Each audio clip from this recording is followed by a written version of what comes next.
Hello. Hello. Alright, let's go. Go. So for today's video guys, ay pupunta tayo ng Cabiang Tunnel. Actually nakita ko lang to sa vlog ni Reed last time. So naisip ko na why not pumunta rin. Kasi actually first time ko na pupunta dito sa Cabiang Tunnel. Hindi pa ako napunta dito, matagal na eh. Marami ng mga plans to go pero wala eh, medyo malayo din kasi. Pero ngayon may time tayo, so samahan nyo ako. Pupunta tayo ng Cabiang Tunnel for today.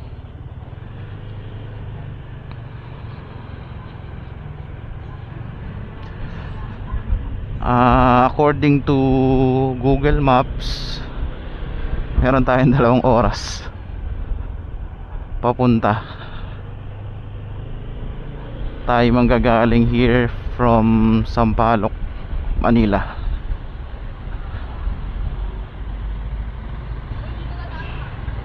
Traffic as usual.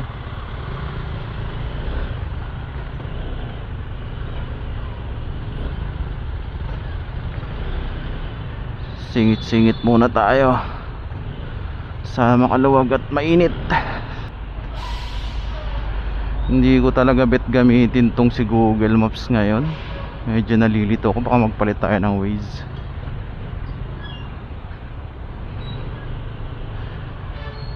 Sana maka-timing din tayo ng unggoy sa Cabiang.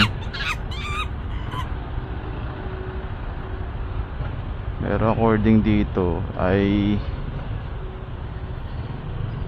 papunta tayong Nagtahan. Nagpagas tayong 400. Sana kasya na to balikan. Tignan natin.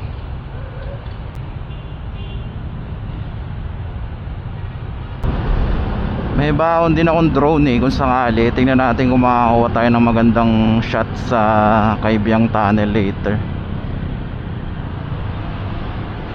Doon ko na rin balak mag lunch eh, kaya pa naman. Yan, let's go.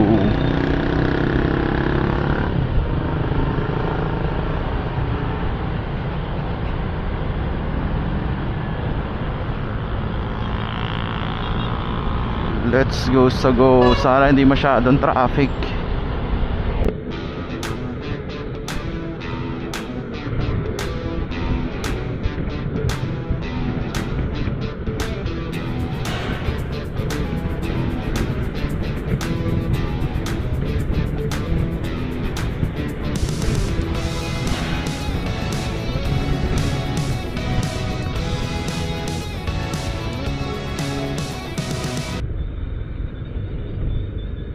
Paano kaya ayusin tong maps ko nito?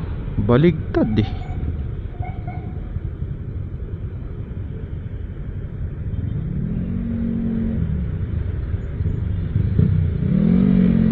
Yun.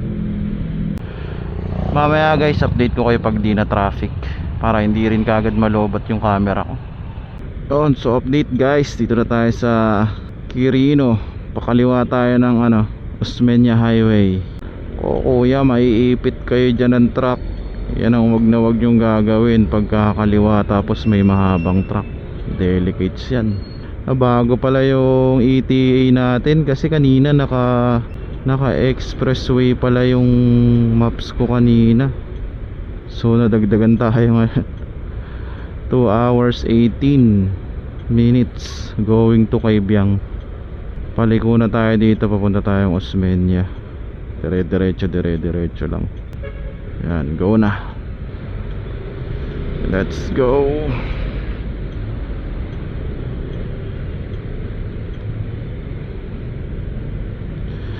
Tingin ko naman bandang Cabiang may mga kainan naman doon, no? Kasi yung mga napapanood ko naman, may mga restaurants naman na malapit sa area.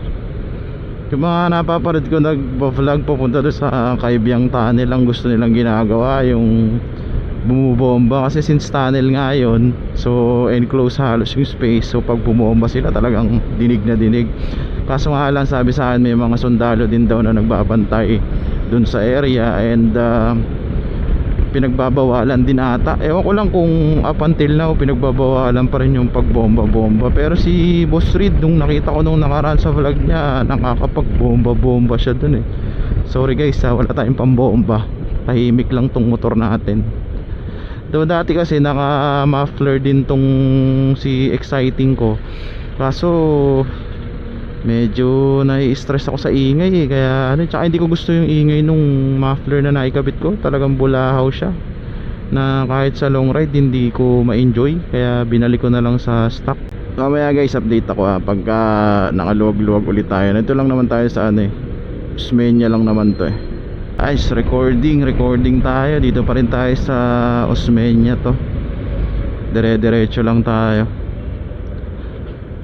Sana ganito lang yung panahon. Actually mainit, pero ang hinahanap ko wag na sana umulan eh. Kanina kasi umagal, lakas ng ulan. Lolobat pa yung cellphone ko. Maya maya hinto tayo, tapos charge tayo ng phone. Weekdays naman to habang sinushoot ko tong video, so sana hindi naman traffic masyado. Pagka siguro nakaalis tayo dito bandang area na to, dire-diretso na siguro yung ano, biyahe natin. Hindi man ako nagugutom, kaso naghahanap yung katawan natin ng kape. Boy kape. Ingat po sa lahat ng mga kasabay nating mga nagpumotor ngayong araw. Drive safe po sa ating lahat, lalo na yung mga kuya natin na hanap buhay ang pagmumotor. Mahirap pala pag di mo kabisado to masyado. Medyo ligaw tayo. Nakakalito yung Waze eh, ay yung maps eh. Medyo pagka ganito first time pa naman nakakalito. Nako. Yan.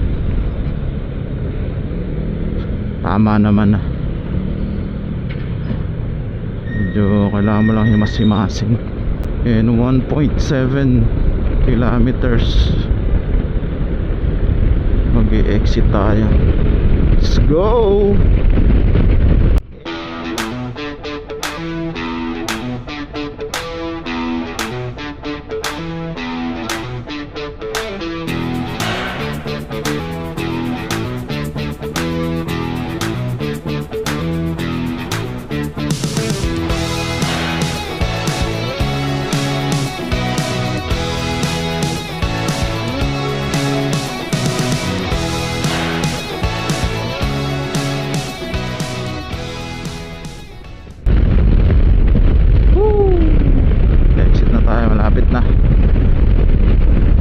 Let's go.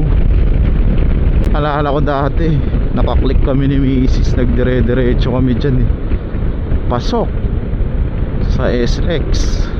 Bagong bili namin yung click. Siyempre hindi pa marunong magmotor. Ay, lipad tayo dun ah. Exit na tayo dito. Pinag-i-exit na tayo ni Waze dito. Ay, ni Maps pala. Yan. Parang ano na to eh, bandang ayan, Villamor na. Malapit na to sa mga, malapit na to sa ano, Newport Resorts World, Marriott. Yan, mga hotel na yan. Tayo makikidaan lang dito. Tawid tayo sa kabila. Yeah.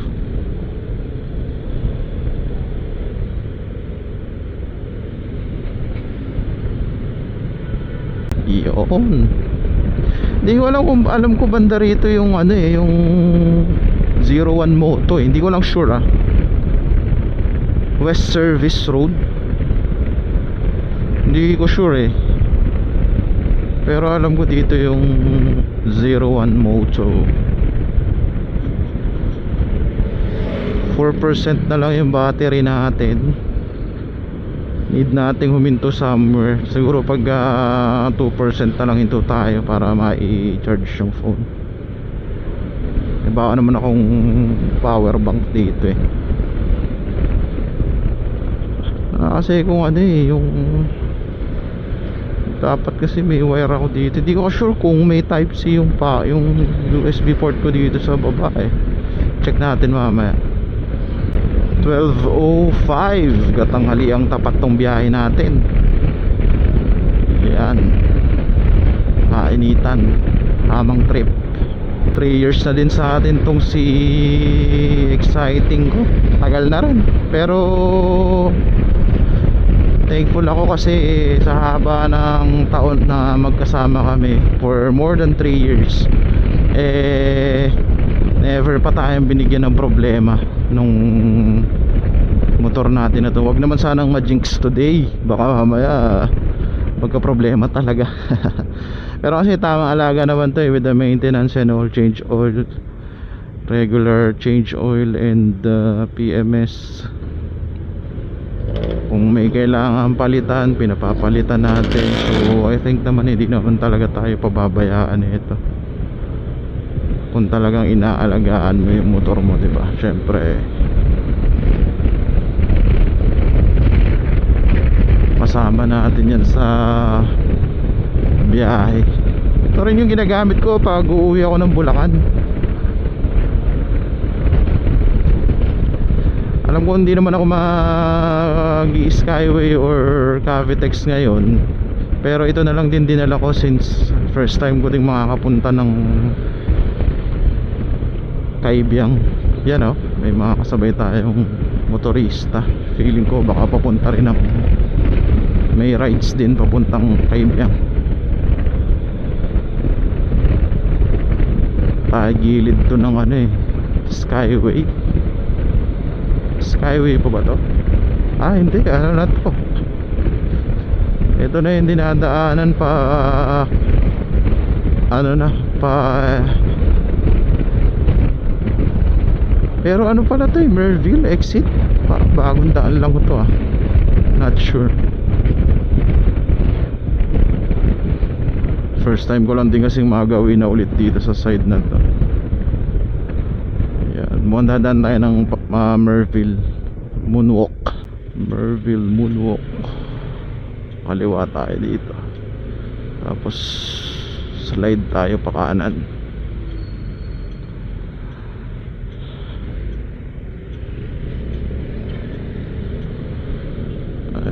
So I believe nasa bandang area na tayo ng Paranaque nito.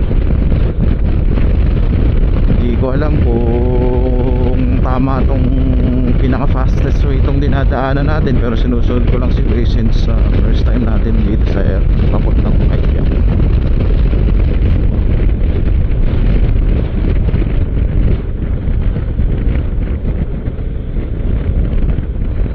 Sundan lang natin si Waze. Si Maps pala, Waze ako ng Waze.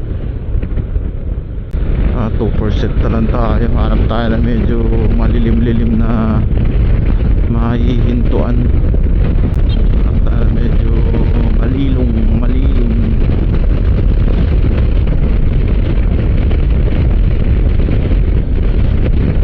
Yung wire ko kasi nandi dito sa upuan.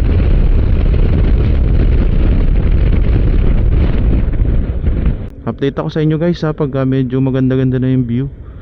Malayo-layo pa naman tayo, 1 hour 57 minutes pa yung biyahe, 60 kilometers pa dito.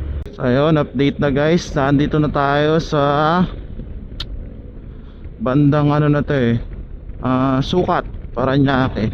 Kakalagpas ko lang ng ano, ng SM Sukat. And parang andito tayo sa area ng ano ba to, parang Villar City, All Homes.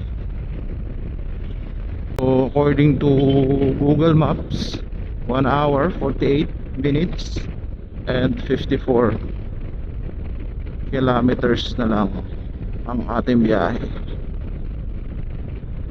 Bakbakin na natin ito papunta. Doon na tayo maghanap ng mapapagpahingahan and relax.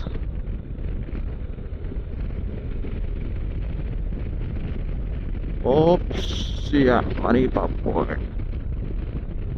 Kaliwa tayo ng Diego Sierra. Yun, stoplight. Pasok! Mga suki.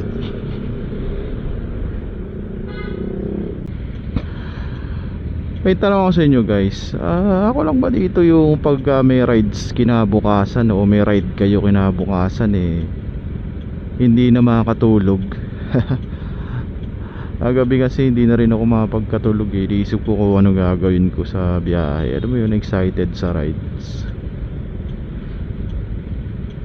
Siguro normal lang naman siguro yun. Let's go.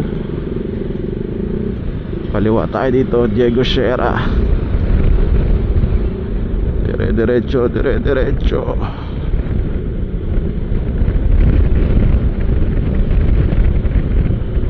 Paano na pala tayo? Las Piñas naman. Anong lugar na ba to? Parang school area. Hindi, hospital. Medyo traffic lang kasi may mga ginagawa rin sa kalsada. Naghahanap ang katawan natin ng kape. Sunod lang tayo. Ay! Road close baby. Hindi pwede. Hindi tayo pwede. Road close baby. Sorry, road close baby.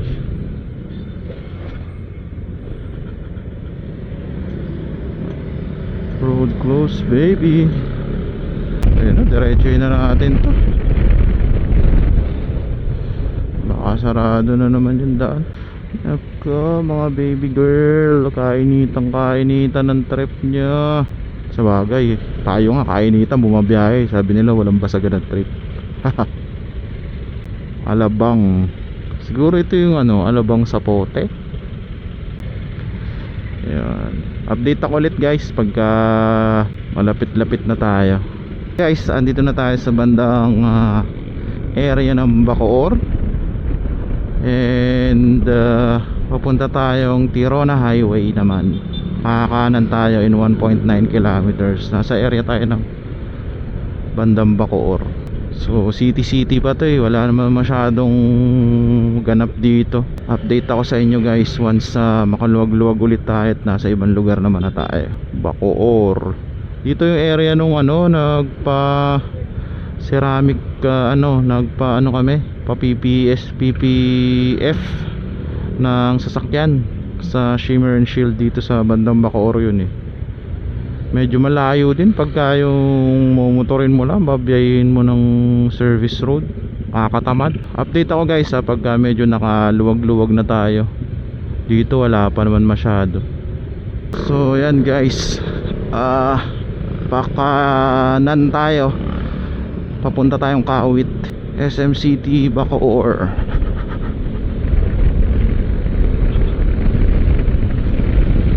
Medyo ramdam na natin yung init. Buti naka-mesh tayo na jacket.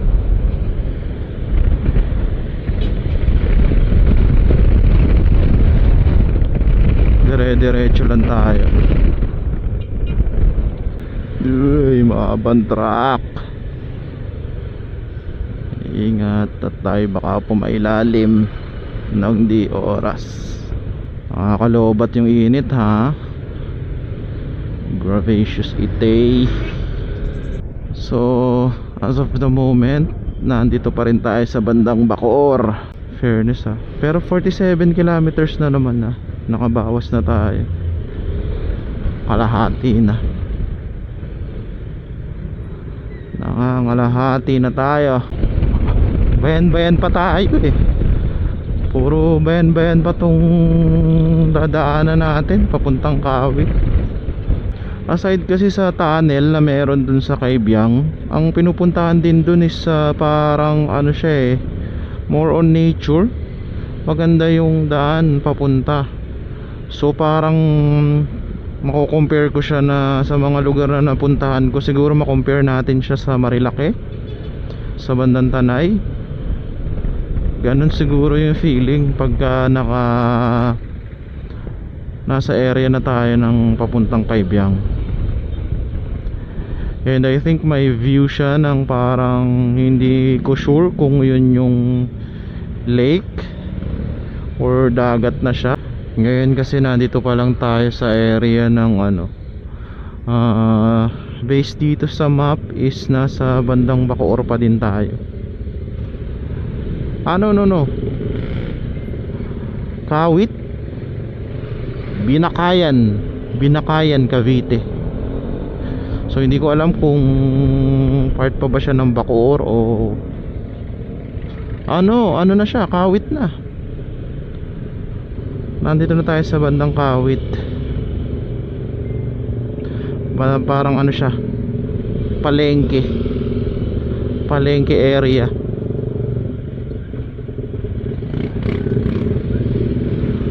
Siguro masuggest ko talaga, ang pinakamagandang biyahe dito umaga, malamig. Tapos ang gagawin nyo, pauwi na kayo ng patanghali para hindi nakaka-drain. Actually ito, maganda rin naman tong biyahe ko na to, para pag pauwi ko mamaya hapon na. Sa haba kasi ng biyahe. Ang hinahabol ko naman kasi makabalik tayo before ko sunduin si Mrs. Kasi may meeting si Mrs. Siguro dapat mga 5 nakabalik na ako sa Manila para masundo ko naman siya. Pero for sure naman kakain muna yung mga yun kaya siguro baka late na rin magpasundo yun. Binakayan, Kawit, Cavite. Medyo pa to, market area, kaya medyo matao. Pagising ko nag-prepare lang ako tapos bumiyahe na ako, wala pang kain-kain, wala pang kape-kape. Kaya siguro medyo pa, antok-antok ba. Pero pagka nawawala tayo sa traffic, medyo nabubuhayan tayo ng Actually magandang pambiyahe to, si Exciting. Ang problem lang kasi, since this bike is parang 200 kilos mahigit, especially kapag full tank, medyo mabigat siyang igalaw-galaw sa traffic. Pero once naman na makabisado mo na yung bigat niya, yung alam mo na kung saan i-counter, alam mo yung i-counter mo yung weight niya para hindi mo makuha lahat ng bigat niya, magiging magaan na rin para sa'yo. Pero kapag traffic, medyo mahirap din mag-filter kasi aside from mabigat na siya, medyo malaki siya compare sa normal na scooter. Like sa NMAX, yung NMAX madaling-madali ko lang ipagsisingit kasi hindi siya ganun kalakihan at hindi rin siya ganun kabigat. Like what I've said, pag naman nakabisado mo na siya, madali na siya i-maneuver sa traffic, and makukuha mo na rin kung saan mo ililin para hindi mo siya masyadong maramdaman yung bigat. Kakaliwa na tayo dito sa Antero Soriano Highway.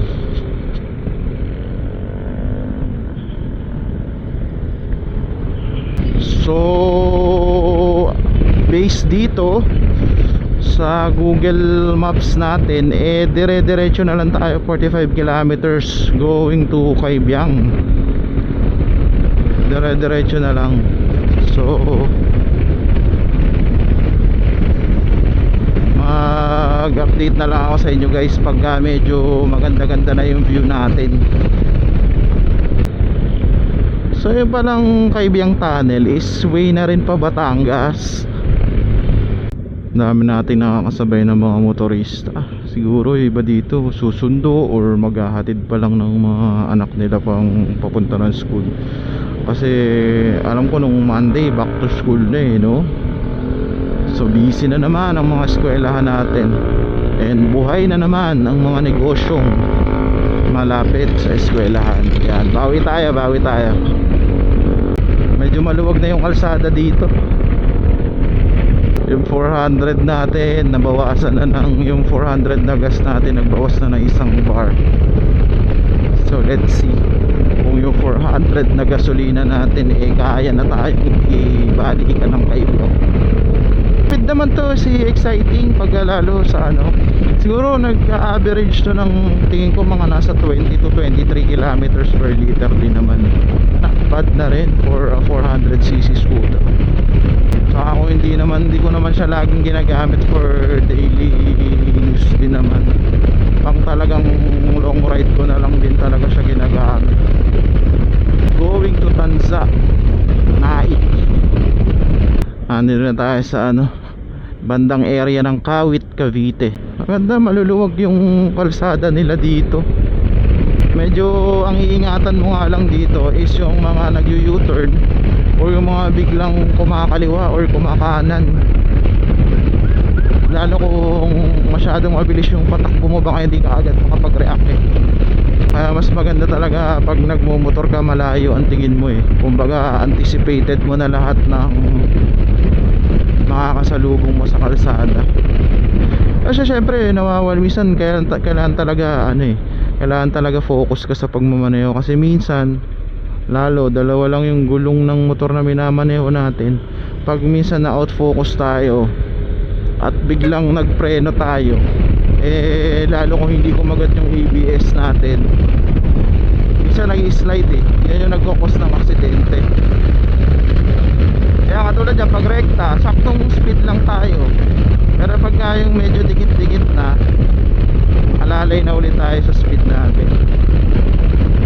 Especially dito sa Pilipinas, Diyos ko, wala kang dadaanan dito na lugar na hindi ginagawa ang kalsada. Minsan may mga bukas pa na potholes dyan, kaya pag nasilat ka talaga, aksidente, lalo na especially sa motor. Kung 4 wheels kasi masilat ka dyan, hindi ka naman basta-basta ma-aksidente. Pero sa motor kasi once masilat ka dyan, aksidente abot mo. Papunta na tayo ng Naik. Kakain ba o mamaya na? Mamaya na.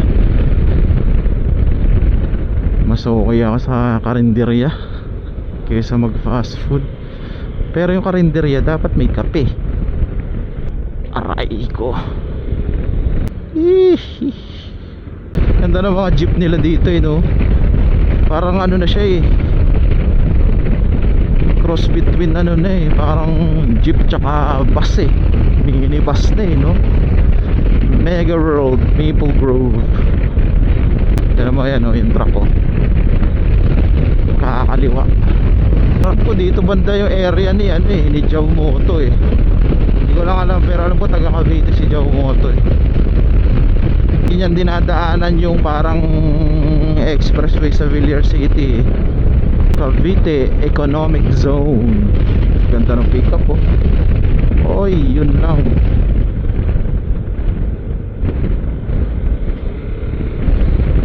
Yan magandang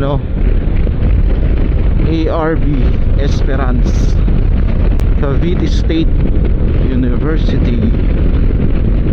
Kia na sedan. Sana to? Robinson's Place.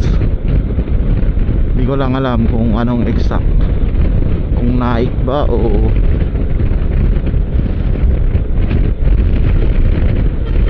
diretso lang tayo. Ano na to pala?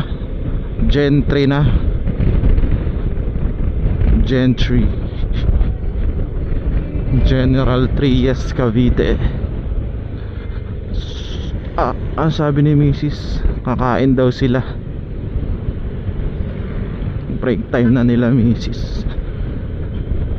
So according to Google Maps natin we still have 1 hour and 11 minutes to go. 36 kilometers pa ang biyahe natin. Pero dire-diretso na lang naman siya. Kayang-kaya pa yan.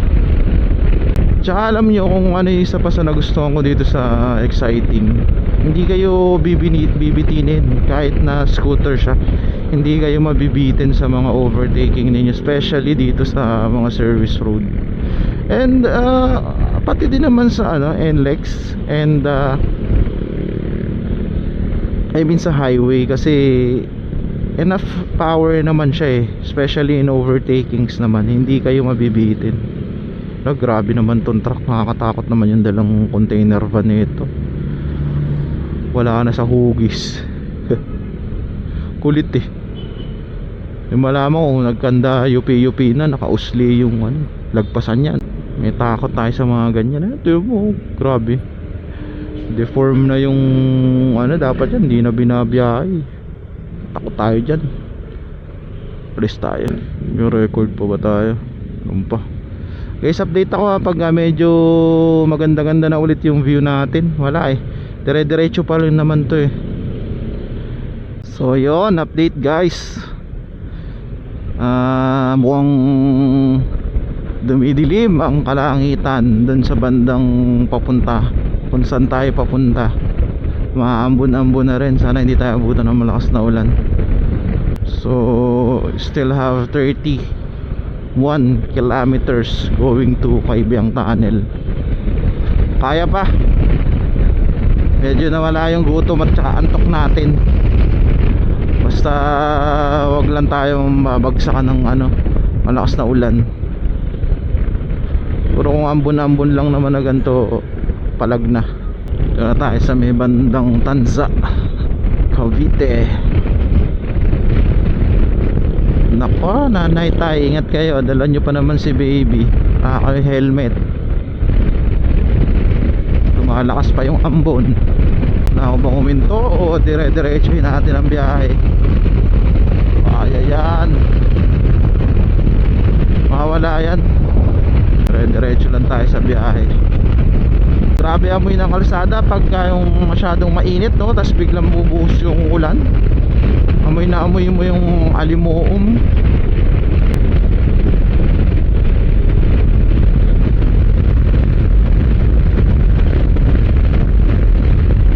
"28 kilometers." Mukhang ano na to eh, mukhang puno-puno na tong dinadaanan natin eh. Mukhang nasa baba na tayo ng ano, kumbaga sa Marilaki, nasa bandang Buso-Buso part na tayo.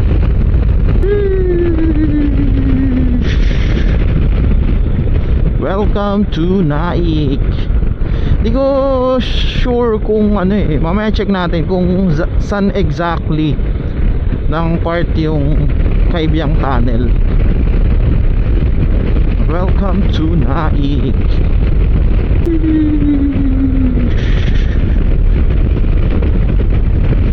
3 bars. O medyo naka-boost naman na yung ulan dito sa part na to. Parang banda dun sa part na pupuntahan natin eh, medyo umaaliwa-aliwalas na. Pero nakakaputi kasi yung mga kasalubong natin eh. Hindi natin sure. Teka, kakarwash ko lang kahapon na. Bagay. For the ride. Wala pa naman tayong dalang kapote. Oh, ayan na guys. Medyo malalaki ang patak. Kamunang bubuhos.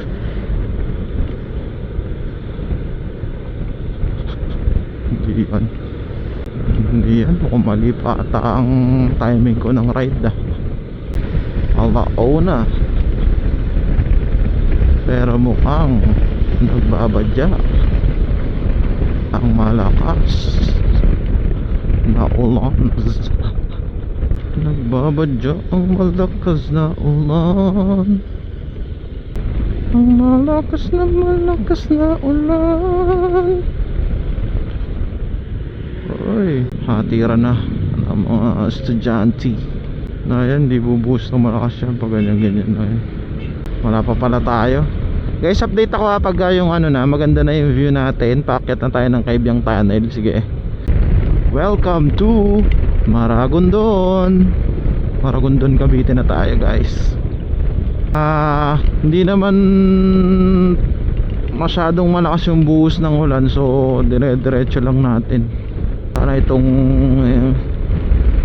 camera natin hindi masira ng ganto kahinang, hindi naman ganong kalakas na ulan, kasi tinanggal ko yung ano nito for sa sa mic kaya hindi siya totally waterproof. 30 minutes according to Google Maps. 19 kilometers na lang ang Kaibiyang Tunnel. Maghanap na rin ako ng maihintuan sana para kumain saglit total malapit na rin naman tayo sa area, so target ko mahanap muna ng makakainan saglit. Hanap tayo ng mala karinderya style. Grabe, umalis tayo, sobrang init. Pagdating dito sa malapit-lapit, kabaligtaran. Yan, so ayan guys, nagpalit lang tayo ng battery ng camera natin. Palit lang tayo, diretso biyahe na tayo ulit. 14 kilometers na lang naman gloves lang tayo, biyahe na tayo ulit.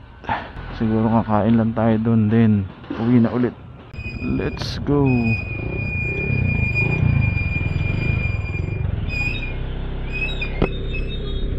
Minto-hinto na yung ulan. Let's go Kaibiyang on a rainy afternoon. Ito, feeling ko talaga nasa baba na tayo. Feeling ko naman, feeling ko pa din. Ito na ang start. Road going to Kaibiyang. Uy, dahan-dahan, may umaagos na baha. Kao naman yung camera natin, punas-punasan na lang natin para maganda-ganda yung kuha. Yan, nako, for sure lalamig ang klima rito lalo. Yan na, paakyat na tayo guys. Kaibiyang Tunnel. Kailangan magtipid ng battery, pero sa bagay ano lang naman tong battery ko dadalawa, so okay lang din naman kahit ang ma-vlog ko lang is yung papunta. Okay na ako dun. Mag-protect tayo guys. Kaso baka walang unggoy, uulan. Baka nanonood ng TV mga unggoy, nag-Netflix. So marami na rin palang kainan dito kung sakaling paakyat kayo. Pero kasi gusto ko makita muna yung, hindi, sabagay pwede na rin naman muna ako kumain. Kain muna siguro tayo. Hanap muna tayo ng makakainan na mahilab-hilab. Pizza lover, bida ang sarap. Mataas na rin pala tayo agad dito. Ano nga siguro yun, yung nakikita na yung parang siguro yun yung Taal Lake. Dahan-dahan lang tayo, hindi natin masyadong kabisado tong kalsada. Tsaka guys, in fairness maganda yung kalsada nila dito, asfaltado. So kahit na muulan, hindi naman tayo dapat actually magpakampante dahil basa ang kalsada. Pero maganda yung kalsada, asfalto. And kakapalit ko lang kasi ng gulong. Based sa experience ko, mukhang maganda naman yung kapit nito sa basa. Yan nice view guys. Ayan, punasan ko yung camera para makita nyo. 8 kilometers na lang din naman tayo, so samantalahin ko na. Ganda ng view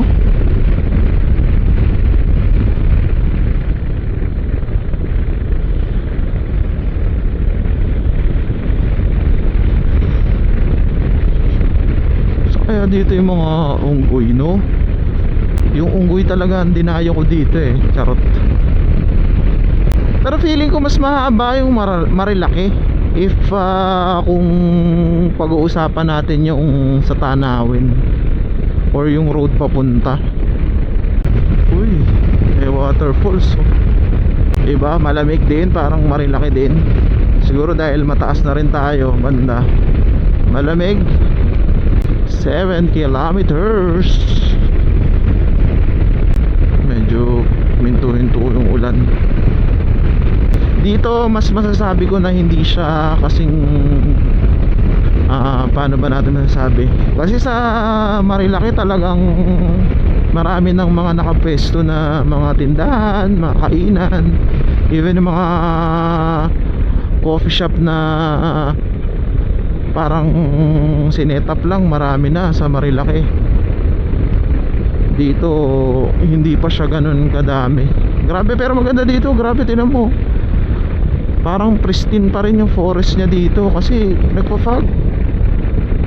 Nakaka-relax yung view niya, in fairness. Tsaka malamig. Parang ano din siya, kung kayo ay nakapasyal na sa may bandang, anong daan yon sa Quezon, Bitukang Manok, halos parang gantong-ganto rin yung pagka view ng ano niya, ng road niya going to Sigsaga na pala to. Ano lang tayo, tamang cruising lang tayo.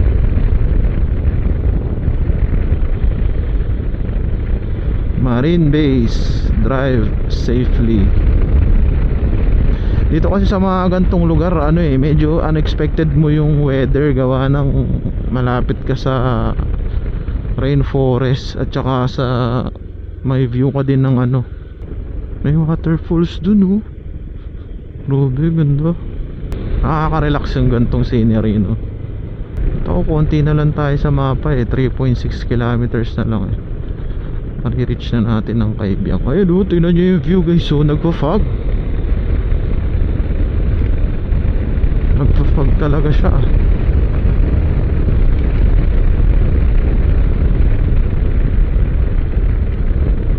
Ay, dito na pala tayo. Sorry, guys.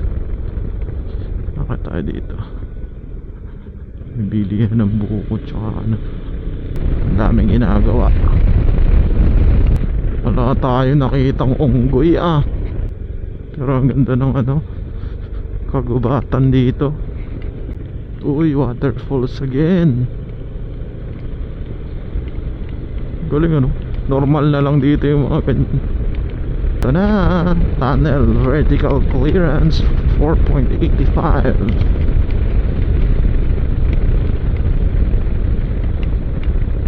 And we are here, Kaibiyang Tunnel. Kaibiyang Tunnel.